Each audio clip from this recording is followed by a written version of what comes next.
Hi guys, good morning. So, i-demo ko sa inyo ngayon yung ating bagong update ng ating Arclime X Mada. So, ito ngayon, meron na siyang yung insert coin capability. So, kahit wala itong LCD or something, pwede na rin siya gagana. So, ito, dalawa yung bento natin. Nakaset up siya sa different SSID. So, isang site lang sila. So, as you can see, ito sa ano natin, may dalawang device, dalawang router nasa isang site. Then ito sa isang site lang siya, pero yung isa nito is pag mag-connect siya sa dito na router sa Arclime X Mada, dito siya ku-connect. Yung isa naman pag dito siya mag-ano. So test natin. So pwede siya, since separate siya na bendo, pwede sila sabay-sabay. So ito connected siya sa Arclime X Mada. Disconnect, forget muna natin. Tapos Arclime X Mada. So ito connected siya sa Arclime X Mada piso Wi-Fi. Yung isa naman sa AXO piso Wi-Fi 2. So sabay natin mag-insert. Sige, 3, 2, 1.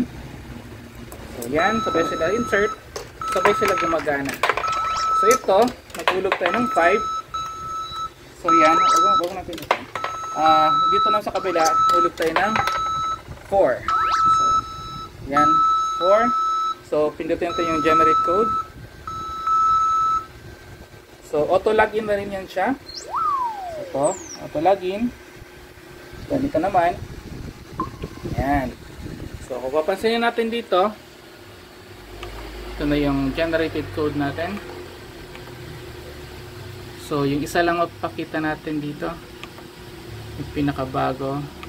Ano yan? So, ito yung 4 pesos na na-generate. So, yan yung code. So, yun lang guys. So, ready, so sa mga gusto rin mag-edit ng hotshot portal, sabihan nyo lang ako kung gusto niyo siya So, yan. The same time pala guys, gagana pa rin tong dito. So ito pag naka-disable lang siya. Naka-disable lang yung printing. Pero pag mag-generate code, yan. So, meron tayong AutoCAD printer. So yun.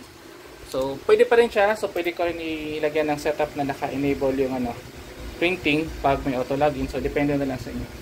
So, yun lang guys. Forget to like and subscribe.